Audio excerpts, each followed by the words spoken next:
अक्सर कहा जाता है सड़कें दुरुस्त होंगी तो लोग दुरुस्त होंगे, जो वाहन चलेंगे वो धीमी गति से चलेंगे तो खुद की ही जिंदगी लोग बचाएंगे।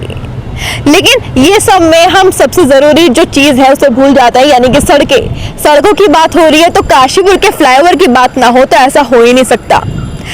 महाराणा प्रताप चौक की बात की जाए या फिर अनन्या जो वहाँ का फ्लाईओवर है वहाँ की बात की जाए या फ्लाईओवर बाजपुर रोड का हो इसकी बात की जाए तो ये बात पूरी अधूरी रहेगी। आज सुरागीलाल न्यूज की टीम पहुंची है बाजपुर रोड स्थित रेलवे क्रॉसिंग का। आपको ये ब्रिज दिख रहा होगा, ये फ्लाईओवर अभी तक नहीं बन पाया है।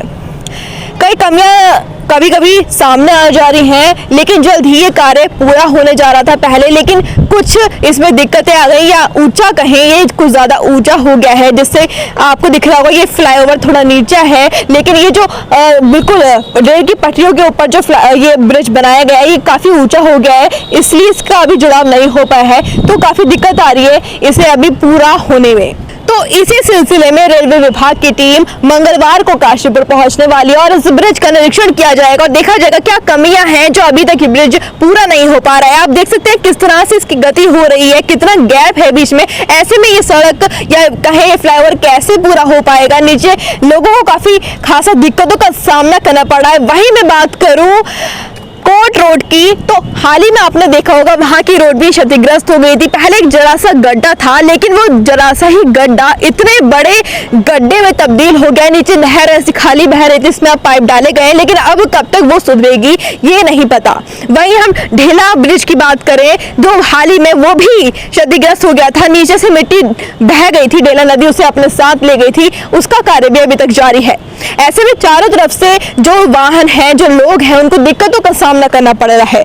और अब ये ब्रिज भी बनने में इतना समय ले रहा है। फ्लाईओवर की तो बात ही क्या कही जाए, काशीपुर का फ्लाईओवर एक ऐतिहासिक सपना हो गया है। लोगों का बच्चे जो है लोगों के वो बड़े हो गए, लेकिन अभी तक ये ब्रिज पूरा नहीं हो पाया है। ये एक बड़ा सवाल है कि क्या कमियां हैं, क्या इसमें मटेरियल खराब लग रहा है या फिर कुछ जो स्ट्रक्चर बनाया जाता है वो खराब है, या जिसको ये काम सौंपा गया है वो इस काम को करने में देरी लगा रहा है। सुरागीलाल न्यूज की टीम आपको बार बार अपडेट देती रहती है कि किस तरह से यहाँ हर काम को करने में देरी की जा रही है, क्योंकि समय बीतता जाता है, समय किसी के लिए नहीं रुकता। तो ऐसे में लोगों को जो आना जाना हो रहा है वो काफी देरी में हो रहा है। हम कहें बाजपुर से काशीपुर आना या फिर जसपुर से काशीपुर आना या फिर रामनगर रोड से काशीपुर आना, तीनों चारों जगह से क्षतिग्रस्त वाली सड़कें आपको आसानी से मिल जाएंगी। तो ऐसे में रेलवे विभाग की टीम जो आ रही है वो निरीक्षण करने आ रही है, ये देखने आ रही है। मंगलवार को ये जांचा जाएगा कि क्या कमियां हैं जो ब्रिज बनाया गया है इतना ऊंचा कैसे हो गया, या ऐसी कौन सी कमी है या ऐसी कौन सी जो हम तरकीब इस्तेमाल कर सकते हैं जिसका ये जुड़ाव हो सके, ये फ्लाईओवर चल सके। क्योंकि काफी समय हो गया, बाजपुर रोड से जो काशीपुर आने का रास्ता है ये अभी तक दुरुस्त नहीं है। आप देख सकते हैं नीचे की तरफ किस तरह से पटरियां बंद की गई है। ये वाला फाटक पूरी तरह बंद कर दिया गया है, लोगों का आना जाना सख्त मना है। जो बड़े वाहन है वो काफी महीनों से यहाँ से नहीं गुजर रहे हैं। लेकिन जो श्रृंखला पहले बनाई गई थी वो 6 से 7 महीने की इस फ्लाईओवर को बनाने के लिए बनाई गई थी, लेकिन उससे ज्यादा का समय या कहे कि इससे दुगना समय यहाँ लग चुका है।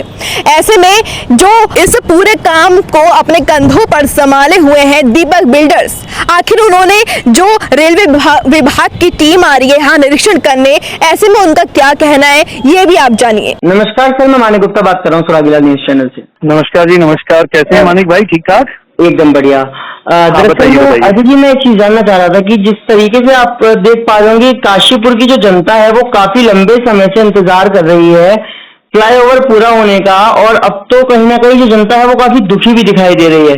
परंतु कार्य को देख के किस तरीके से आप बताना चाहेंगे, क्योंकि शायद मंगलवार को निरीक्षण भी होना है, किस तरीके की प्रक्रिया जो है वो चल रही है और कब तक पूरा होने के इसकी चांसेस हैं? मानिक भाई, पहले तो मैं आपको ये बता दूं कि पिछले 1.5 साल से और 2.25 साल से जब से मैं यहाँ पे आया हूँ, मेरा भरसक प्रयत्न यही रहा है कि मैं फटाफट इस पुल को पूरा करूं ताकि मेरी कंपनी का भी टाइम सेव हो और लोगों को भी राहत मिले।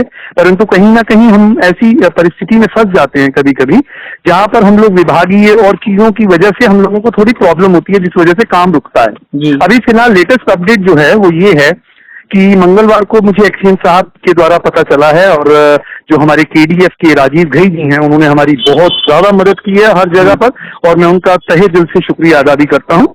और हमारी मंगलवार की जो विजिट है वो उन्हीं का एक नतीजा है। मंगलवार को जो है वो हमारी वेल्डिंग की इंस्पेक्शन के लिए एक टीम आ रही है गोरखपुर से, रेलवे की। जब वो रेलवे की टीम जो आएगी वो गोरखपुर से अपनी रिपोर्ट बना के RDSO एक डिपार्टमेंट है गवर्नमेंट ऑफ इंडिया का, जो रिसर्च का ऑर्गेनाइजेशन है भारत सरकार की सबसे बड़ी, वो उसके बाद अपनी टीम भेजकर इसको निरीक्षण करवाएगी। पहले रेलवे आके मंगलवार को उसका निरीक्षण करके जाएगा जी। और रही बात जहां तक आप ये जानना चाहते हैं कि ये काम कब तक पूरा होगा और क्या जनता को कब तक राहत मिलेगी, तो उसके लिए मैं सिर्फ एक ही बात बोलूंगा, ये सारा कुछ डिपेंड करता है हमारी रेलवे प्रोसीडिंग्स, RDSO प्रोसीडिंग्स, जिसके लिए हम लोग और आपके शहर के जो माने जाने लोग हैं सभी लोग पूरे भरसक प्रयास के साथ, NH हो गया, और इवन कुछ अधिकारी जो रेलवेज के हैं, जैसे हमारे यहाँ पर ADN साहब हैं, वो भी बहुत सहायक हुए हैं। जितना हो सकता है हर व्यक्ति अपना अपना योगदान कर रहा है, और जैसे ही हमारा ये इंस्पेक्शन और रेलवे का पोर्शन खत्म होगा, हम लोग अपनी कार्रवाई करते हुए और जल्दी से जल्दी इस चीज को टाइम अप कर लेंगे, स्ट्रीमलाइन कर लेंगे, और लोगों को निश्चित रूप से राहत मिल पाएगी। तो जिस तरीके से आप बता रहे हैं, तो मान के चले अगर रेलवे का जो कार्य है वो पूरा हो जाता है, या रेलवे की जो प्रोसीडिंग्स है वो पूरी हो जाती है, फिर कब तक की उम्मीद है कि अगर फर्स्ट अटेम्प्ट में ही आपके सारे निरीक्षण पूर्ण हो जाए, उसके बाद डायरेक्टली अब फाइनल राउंड माने, तो कब तक मान के चले? जी, ये आपने बहुत अच्छा प्रश्न पूछा, क्योंकि ये मेन चीज यही है। असल में मुझसे आपको यही पूछना चाहिए था कि आपकी सब रेलवे प्रोसीडिंग हो जाएंगे, उसके बाद कितना टाइम लगेगा। देखिए, जो टाइम लगेगा वो सारा टाइमलाइन जो है वो आप हमारे मिस्टर मठारू हैं, उनसे आप ले सकते हैं, क्योंकि मैं टेक्निकल आदमी नहीं हूं। परंतु ये है कि हम लोगों का सारा जितना भी व्यवस्था है जो इंस्पेक्शन के बाद होनी है, वो बिल्कुल रेडी पड़ी है।